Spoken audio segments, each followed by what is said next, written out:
क्या आपको पता है कि इटाली जो कंट्री है वहाँ पे एक जगह है जिसका नाम है सिसिलिया, और उस एरिया में एक कॉलोनी है जिसका नाम है सेंट्यूरिप, और वो सेंट्यूरिप कुछ ऐसा दिखता है। ये दुनिया का इकलौता ऐसा जगह है जहाँ का शहर जो है वो पूरा एक इंसान के शेप में बनाया गया है, और ऐसा लगता है कि ये इतना लंबा सा बॉडी है, 2 हाथ है, 2 पैर है। One of the most amazing town designs. Fact number 22, ये भी एक मस्त सा फैक्ट है। क्या हुआ था कि साल 1974 में एक फेरो का ममी, ये जो बॉडी देख रहे हो आप, रामेसेस 2 का, इस ममी का प्रिजर्वेशन और मेंटेनेंस के लिए फ्लाइट से पेरिस भेजना था। ये था इजिप्ट का और इसको भेजना था फ्रांस का कैपिटल पेरिस प्रिजर्वेशन के लिए। बट जो फ्रांस का लॉ है वो ये कहता है कि भले ही कोई बॉडी मरा हुआ हो या जिंदा हो, उसको पासपोर्ट लगेगा वहां जाने के लिए, पासपोर्ट। तो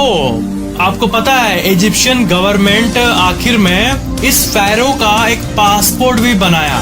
एज पर लॉ टेक्निकली चाहिए था, इसलिए गवर्नमेंट बना दिया इजिप्ट का इस फेरो का पासपोर्ट, और उस पासपोर्ट की मदद से इसको पेरिस ले गया। उस पासपोर्ट को आप यहाँ पे देख सकते हो। देखो यहाँ पे कंट्री कोड इजिप्ट लिखा हुआ है, पासपोर्ट नंबर लिखा हुआ है, फुल नेम लिखा हुआ है इतने पुराने जमाने का, और डेट ऑफ बर्थ देखो, ईयर लिखा हुआ है 1303 BC, और शुरू का जो डेट है ये है ही नहीं। प्लेस ऑफ बर्थ एग्जैक्टली पता नहीं था, nationality Egypt, male, date of issue जिस दिन किया गया था 1974 को, और एक्सपायरी भी है, और प्रोफेशन देखो किंग लिखा हुआ है, डिसीज्ड, मरा हुआ किंग, और नीचे लिखा हुआ है अरब रिपब्लिक ऑफ इजिप्ट।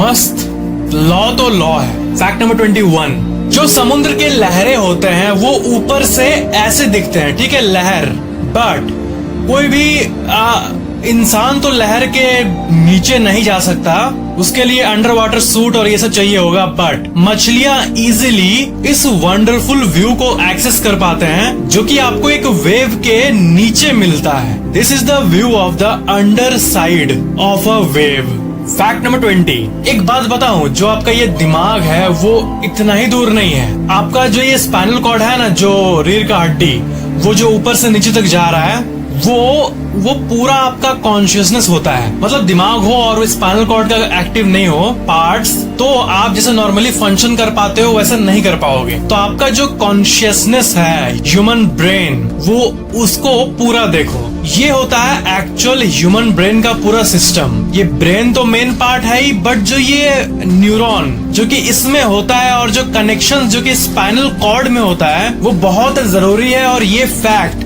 बहुत अंडररेटेड और अननोन है लोगों से।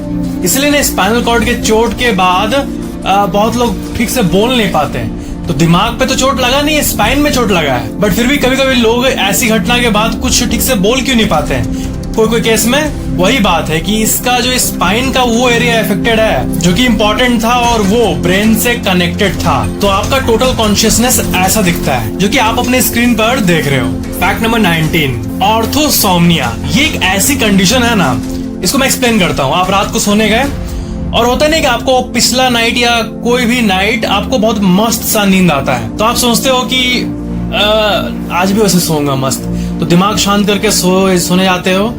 लेकिन आप इस बात को सोच रहे हो कि मेरे को अच्छा नींद मिलने वाला है, मेरे को अच्छा नींद मिलने वाला है, इस सोच के चलते ही आपको एक नॉर्मल से खराब नींद मिल जाता है। मतलब कि orthosomnia is a condition in which someone becomes so obsessed with getting a good night sleep that they actually lose sleep over it. ये होता है ऑर्थोसोमनिया। फैक्ट नंबर 18, ये बहुत ही मस्त फैक्ट है। आपने देखा होगा कि बहुत सारे टूथपेस्ट कंपनीज में डेंट यूज होता है, ठीक है, कोई भी डेंट, ऐसा मतलब डेंट बहुत कॉमन वर्ड है। तो ना स्पेस में अगर आप ब्रश करोगे अंतरिक्ष में, तो आपको आपके मुंह में जो फोम आएगा, और मतलब वहां पॉसिबल नहीं ना, वहां पे तो पानी भी ऐसे गिराओगे तो स्पेस में तैरने लगेगा। अंतरिक्ष यान में जो एस्ट्रोनॉट जाते हैं उनका कुछ ऐसा हालत होता है। तो ब्रश कैसे करते हैं वो लोग, अपने दांत को कैसे हेल्दी रखते हैं? तो इसके लिए नासा ने लिटरली नासा डेंट निकाला। इसे एस्ट्रोनॉट का टूथपेस्ट भी कहा जाता है, और ये नॉन फोमिंग है, इसमें ब्रश करते टाइम कोई फोम नहीं निकलता है, और ये इंजेस्टेबल है। अगर आपके पेट में चला भी गया, अगर ऐसे तो जाना नहीं चाहिए, उनको गाइडलाइन दिया जाता है कि आप ब्रश करके पेट में नहीं जाए, बट अगर चल भी गया तो कोई दिक्कत नहीं है, 0 रिस्क। ये है नासा डेंट। आई होप ये फैक्ट बहुत यूनिक सा एक फैक्ट था। इसको स्पेस में डेंटल हाइजीन के लिए अभी एक्टिवली यूज किया जाता है, नासा डेंट। फैक्ट नंबर 17, आपको पता है ना कि चाय जो होता है वो मतलब उसका प्राइस, ठीक है, 1 केजी चाय अलग अलग कंपनी का मिलता है पैकेट में, ठीक है, उसको बनाते हो घर में। बट दुनिया का सबसे एक्सपेंसिव टी जो है ना वो चाइना का है, दा होंग पाओ। ये जो चाय है ये $6 लाख पर पाउंड, यानी करीब 8 करोड़ रुपए पर केजी के हिसाब से बिकता है। मतलब थोड़ा सा एक चम्मच चाय बनाते टाइम इसका अगर आप ये चाय पत्ती डालोगे तो उस एक बार चाय बनाने के लिए ही आपको 10 लाख रुपए लग रहे हैं लगभग। आप कहोगे इतना महंगा क्यों है ये मिंग डायनेस्टी पर डेट बैक करता है, पहले के जमाने से इसे बेचा जा रहा है। और इसका जो लीफ होता है ना उसको ऐसे माउंटेन पे उगाया जाता है जो कि 300 साल से भी ज्यादा पुराना होता है और ये आज भी बिकता है, इसीलिए इतना महंगा है। इसको मतलब बहुत मेहनत लगती है, जिस तरह सोने का दाम महंगा है इसीलिए क्योंकि उसको निकालना आसान नहीं है। तो जो चीज आसान नहीं है उसके लिए ऑफ कोर्स ज्यादा पे करना ही होगा अगर उसको कोई पोजेस करना चाहता है तो। फैक्ट नंबर 16, देखो ये बहुत मस्त सा फैक्ट है टाइम डायलेशन के बारे में, बिल्कुल ध्यान से सुनना, बहुत पूरा लाइफ का एक मतलब जज्बात पलट देने वाला एक फैक्ट। अगर आप मान लो आप धरती छोड़कर 15 साल की उम्र में, ठीक है, मान लो आप 15 साल के हो और आप धरती छोड़ के स्पेस में गए near the speed of light, light के स्पीड से थोड़े कम स्पीड में ही आप बहुत दूर चल गए स्पेस में, और स्पेस में लाइट के स्पीड से जाके ही 5 साल बिताया। आप धरती से बहुत दूर नियर लाइट स्पीड से गए, वहाँ 5 साल बिताए, ठीक है, और 5 साल बाद आप धरती पे आए। पर जब आप स्पेस में जाके दूर कहीं सिर्फ 5 साल बिता के धरती पे आओगे ना, तब आपका एकदम से वक्त बदल जाएगा, जज्बात बदल जाएंगे। क्यों? क्योंकि आप नीचे देखोगे ना धरती को और किसी से पूछोगे कि ये कौन सा साल चल रहा है, विच ईयर इज दिस। मान लो 2021 में आप गए थे और 5 साल बाद मीन्स और 2026 में वापस आए, बट अगर धरती में आप किसी से पूछोगे कौन सा साल चल रहा है ये, तो आप तो 2026 में आए हो, बट ये प्लेनेट 2060 में चल रहा होगा, आप फ्यूचर में आ गए होंगे। और ये हुआ क्यों? क्योंकि आप गए थे एकदम बहुत स्पीड में, near the speed of light, इसीलिए। यस, इसी को टाइम डायलेशन कहते हैं, टाइम डायलेशन। आप 5 साल बाद आओगे तो आप 15 साल की उम्र में निकले थे तो आप 20 साल के ही हो गए, बट धरती में सब करीब 50-60 साल के हो रहे होंगे। आपका कोई दोस्त आप ही की उम्र का है, बट आप 5 साल लाइट के स्पीड से जाके वापस आओगे 5 साल बाद तो आप 15 से 20 हो गए, बट आपका वही दोस्त, स्कूल का दोस्त, बूढ़ा हो चुका होगा, 60 साल का हो चुका होगा। मस्त फैक्ट है। इसके ऊपर पूरा एक ब्रांच है, मतलब पूरा एक पढ़ाई होता है डेडिकेटेड डीप साइंस में, इसको टाइम डायलेशन कहते हैं। बट इंसान ऐसा कोई टेक्नोलॉजी निकाल नहीं पाया है, ऐसा कोई इंजन नहीं निकाल पाया है इस पे आप बैठ के लाइट के स्पीड के नियर स्पीड पे जा सको। लाइट का स्पीड मतलब 3 लाख किलोमीटर पर सेकेंड, उतना स्पीड कैसे हो पाएगा? कोई टाइम ट्रेवल इसलिए आज तक नहीं कर पाया है, बट अगर कोई करने में कामयाब हो गया तब तो मजा आ जाएगा, या शायद नहीं आएगा, सब बूढ़े हो जाएंगे ना। फैक्ट नंबर 15, ग्लेना ड्यूरैम एक औरत थी जिसको अपने हस्बैंड के मर्डर के केस पे, एक एलिजेड केस पे मतलब रखा गया था। तो उसका बहुत घर में सर्च किया गया, तब उसके घर में ना एक तोता था बहुत दिनों से। पुलिस जब तोते के पास आए ना, उस तोता का नाम था बर्ड। वो तोता कुछ बोलने लगा, पता है क्या बोला वो? आप स्क्रीन पे देखो, वो बोलने लगा डोंट शूट, जैसे नहीं करते तोते बोलते हैं, तो वो डोंट शूट बोल रहा था। इसका मतलब शायद तोता जब उसकी वाइफ अब उसको मार रही होगी तब देखा होगा, इसलिए ये बोल रहा होगा डोंट शूट। और जब पुलिस आई तो तब भी तोता यही रिपीट कर रहा था। तो ऐसे कनेक्शन पाए पुलिस, बट फाइनली कोर्ट में इसको मानने नहीं, मतलब इसको थोड़ी कोई विटनेस के रूप में ले सकते हैं हम लोग, क्योंकि ये तो एक जानवर है, बट फिर भी ये केस इंटरेस्टिंग था। फैक्ट नंबर 14, इस्तानबुल, ये जो शहर है ना, इसको आप म्यूजिक वीडियोस में सुने होंगे इस्तानबुल। तो इस्तानबुल ही एक ऐसा शहर है पूरी दुनिया में, पूरे विश्व में, जो कि पूरे दो अलग अलग कॉन्टिनेंट में बसा है। मतलब एक ऐसा शहर जो कि दो अलग अलग कॉन्टिनेंट में एग्जिस्ट करता है। Istanbul is the only city that is situated on two continents, Europe and Asia.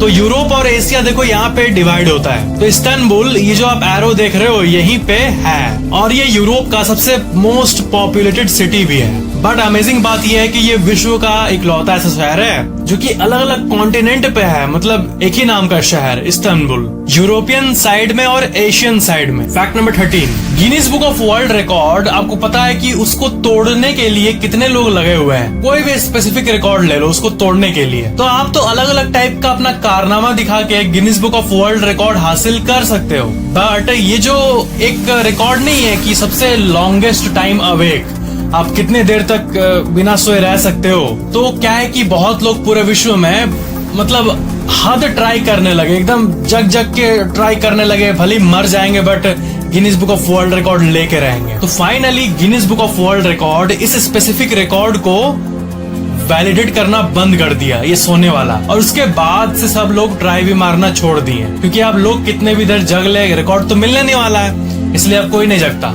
इस रिकॉर्ड को तोड़ने के लिए। और ये अच्छा है नहीं जगता, क्योंकि इससे दुनिया भर के लोगों का हेल्थ खराब हो रहा था। तो Guinness book of world record के लोगों ने अच्छा किया। फैक्ट नंबर 12, जो मार्वल मूवीज देखते होंगे वो विजन को जानते ही होंगे, ऑफ कोर्स, सुन के गूज़बम्स आ गया होगा। तो पॉल बेटानी ये एक्ट किए थे विजन का और कर भी रहे हैं। तो एक मूवी प्रोड्यूसर ने इन्हें बोल दिया था बहुत पहले, एवेंजर्स के पहले, कि इनका करियर खत्म हो गया और ये हॉलीवुड में कोई काम के नहीं है। तो ये बात जब वो मीटिंग में सुने, उसके बाद वो बस एक जगह पे सनसेट देखते हुए जस्ट एक पार्क में बैठे हुए थे। तभी जॉस वेडन, जो कि एक बहुत बड़े मूवी प्रोड्यूसर थे, वो इनको कॉल किए और बोले क्या तुम विजन का रोल करोगे एज ऑफ अल्ट्रॉन में? और एज ऑफ अल्ट्रॉन को उन्हीं ने डायरेक्ट किया था। और उसके बाद की कहानी आप सबको पता है, मार्वल फैंस। फैक्ट नंबर 11, जो पहले के टेलीफोन लाइंस होते थे ना, वो मतलब गद्धड़, जैसे मेरा फेवरेट वर्ड है गद्धड़, वैसा होते थे। आजकल के टेलीफोन लाइंस इतने पतले पतले होते हैं, लैंडलाइन वाले। बट 1979 का जो ये टेलीफोन लाइन है, उसे आप देखो, इतने मोटे मोटे। आजकल का जो फाइबर ऑप्टिक्स केबल होता है, जिसपे एक एक जीबीपीएस का स्पीड का इंटरनेट आजकल अवेलेबल हो रहा है, वो भी इतना मोटा भी नहीं होता है। और इसे देखो, सिर्फ बात करने के लिए, बिना डेटा का भी ऐसा था पहले। टेक्नोलॉजी कैसे इवॉल्व हुई है, बहुत गजब तरीके से। फैक्ट नंबर 10, ट्यूलिप जो ये फ्लावर होता है वो हॉलैंड में बहुत ज्यादा मात्रा में उगता है। तो जब ये पूरा एकदम जोरों शोरों पे होता है ना, जब वहाँ के किसान पूरा एक्टिव होते हैं, तब अगर ड्रोन से एक एरियल व्यू लिया जाए ट्यूलिप के फील्ड का हॉलैंड में, तब ये कुछ ऐसा दिखता है। ऐसा लग रहा है कि कागज से, क्रेयॉन से एक पेपर पे डिजाइन बना दिया गया है। ये जो ट्यूलिप फूल होता है ना, ये बहुत ब्राइट होता है। सिर्फ फोटो में ही नहीं, बल्कि आप ऊपर से देखोगे ना, तब भी आपको ऐसे ही एकदम नजर आएगा, क्योंकि वो बहुत, जब उस पर धूप पड़ता है तो बहुत ब्राइटली दिखता है। और ट्यूलिप फील्ड जो होता है हॉलैंड का, वो अपने बेस्ट काम के टाइम पे कुछ ऐसा दिखता है।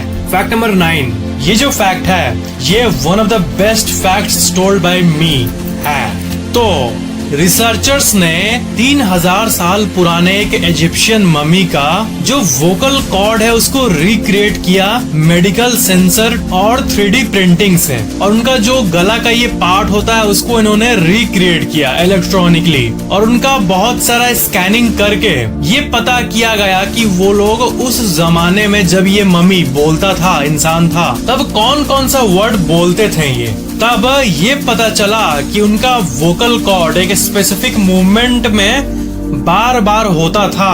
और वो वर्ड को जब डिकोड किया गया, तब पता चला कि वो वर्ड है बेड और बैड। इसका मतलब 3000 साल पहले भी बेड, मेरे लिप्स के मूवमेंट को देखो, बेड या फिर बैड, इसका जो मीनिंग है वो भले ही आज बेड या फिर गंदा, बैड, ये मीनिंग हो, बट उस टाइम और इससे भी पहले के टाइम में जब उन लोगों का एंशिएंट लैंग्वेज होता था, उनमें भी ये वर्ड था। और ये सब एक मम्मी के गले के, ये सब उनके गले के पूरे पार्ट को स्कैन करके पता चला। बेड, बैड, कोई भी वर्ड हो या नहीं हो पुराने जमाने में, बट बेड और बैड था, मे बी मीनिंग अलग था। फैक्ट नंबर 8, देखो ये जो फोटो है इसमें आपको दुनिया के जितने टाइप के जो एक आउल है ना, ये आपको देखने मिलेगा। ये देखो snowy owl, pad owl, great horn owl, और आप बाकी सब आउल्स को देख सकते हो। पता है मेरे को सबसे स्कैरी कौन सा लग रहा है, डरावना? ये लास्ट लाइन का थर्ड, ये अजीब दिख रहा है, भूत की तरह। फैक्ट नंबर 7, नीदरलैंड्स रोटरडैम में एक हाउस है बहुत यूनिक तरीके का। देखो क्यूब हाउस, इसको कहते हैं क्यूब हाउस, और ये कुछ ऐसा दिखता है। फैक्ट नंबर 6, इस दुनिया का सबसे ओल्डेस्ट बियर फैक्ट्री जो है वो इजिप्ट में ही है। और ये जो पीने अल्कोहल ये सब जो चलता है ना, ये सब आज से ही नहीं या फिर कुछ साल, 100 साल, 5 साल पहले से नहीं, बल्कि बहुत पहले से ये चीजें चलती आ रही है। और दुनिया का सबसे ओल्डेस्ट बियर फैक्ट्री को आप देख सकते हो अपने स्क्रीन पे, 5000 साल पुराना एक बियर का फैक्ट्री। फैक्ट नंबर 5, यूएस जो है वो अलास्का को, इस जगह को रशिया से खरीदा था 1867 में 7.2 मिलियन डॉलर्स में। और उस जमाने में 7.2 मिलियन डॉलर्स का जो वैल्यू था वो आजकल के जमाने में 125 मिलियन डॉलर के आसपास है, यानी करीब 1200 करोड़ रुपए के आसपास। और व्हेन एडजस्टेड फॉर इन्फ्लेशन, जो रियल मैड्रिड है ये क्रिस्टियानो रोनाल्डो को साल 2009 में adjusted to the current inflation 124 million dollar पे किया था। मतलब समझ रहे हो स्पोर्ट्स में कमाई क्रिस्टियानो रोनाल्डो का। इसलिए अगर पेरेंट्स कभी बोले कि खेल कूद के कोई आगे नहीं बढ़ता, दैट्स नॉट ट्रू। इंसान हर कुछ में ही आगे बढ़ सकता है। आजकल अगर दिमाग से काम किया जाए तो हर पैशन में ही कैरियर है। फैक्ट नंबर 4, बहुत सारे कंट्री का जो बैंक होता है उसको हैक करने का कोशिश किया जाता है। तो बांग्लादेश के बैंक सिस्टम में कुछ महीने पहले बिलियंस ऑफ डॉलर को फिलीपींस में मूव करने का ट्राई किया जा रहा था, ठीक है। और 4 रिक्वेस्ट जो कि 81 मिलियन डॉलर का था वो अप्रूव हो भी गया था, बट 5th रिक्वेस्ट जो कि 20 मिलियन डॉलर का था उसको ना हेल्ड अप कर दिया गया, क्योंकि जो हैकर्स थे वो एक गलती कर दिए थे। वो फाउंडेशन वर्ड को फाउंडेशन लिख दिए थे गलती से। और ड्यूट्स बैंक जो कि हैंडलिंग कर रहा था राउटिंग ऑफ द मनी को, जहाँ पे पैसा आ रहा था, उसने बांग्लादेश बैंक को कॉल किया और पूछा कि ये एक्चुअल में मतलब जैसे देश में जो ट्रांसफर होता है नॉर्मली वही हो रहा है ना ऑफिशियली, बट वो बताए नहीं ये हैकर्स कर रहे हैं। तो बाद में ये पता चला कि उन हैकर्स का प्लान था 7000 करोड़ लूटने का, मतलब बांग्लादेश से फिलीपींस ट्रांसफर करने का। और इसमें से 4 रिक्वेस्ट 81 मिलियन डॉलर, इसका मतलब 320 मिलियन डॉलर, इसका मतलब 2000 करोड़ ट्रांसफर हो भी गए थे, बट बाकी का 5000 करोड़ बच गया,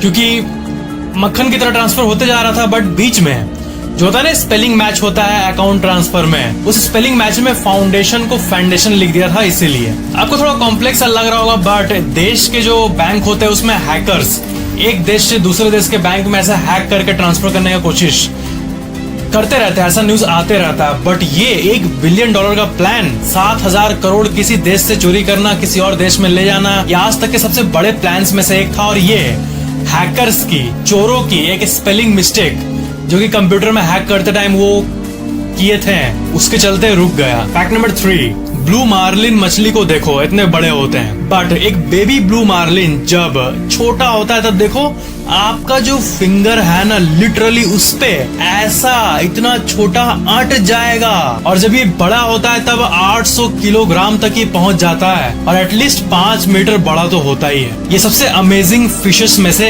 एक है। फैक्ट नंबर 2, देखो ये बहुत ही एक इमोशनल सा पिक्चर है। नील आर्मस्ट्रॉन्ग का जो फैमिली है वो अपने डैड को चांद पे जाते हुए देख रहा है। एक बहुत कॉमन सा पिक्चर लगे आपको, बट ये जो पिक्चर है इसमें बहुत बड़ा इमोशन छुपा हुआ है। एक लड़का देख रहा है बाइनोकुलर से कि इनके पापा मून पे जा रहे हैं, नील आर्मस्ट्रॉन्ग मून पे जा रहे हैं। फैक्ट नंबर 1, तो सबसे मेन फैक्ट, ये जो आप मूवीज जब शुरू होता है बहुत सारा मूवी, तब आप देखोगे ये इंट्रो कोलंबिया पिक्चर्स का, इस कंपनी का ये इंट्रो है।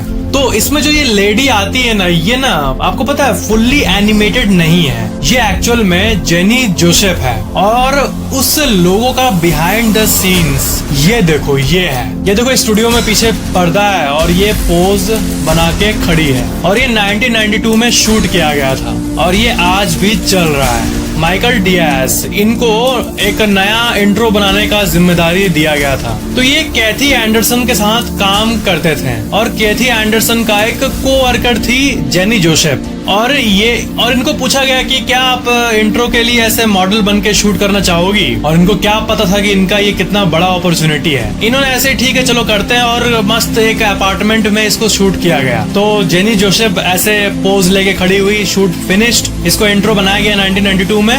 और ये अभी के टाइम पे one of the most famous intros है मूवीज के वर्ल्ड में। हर कोई लगभग इनको जानता है।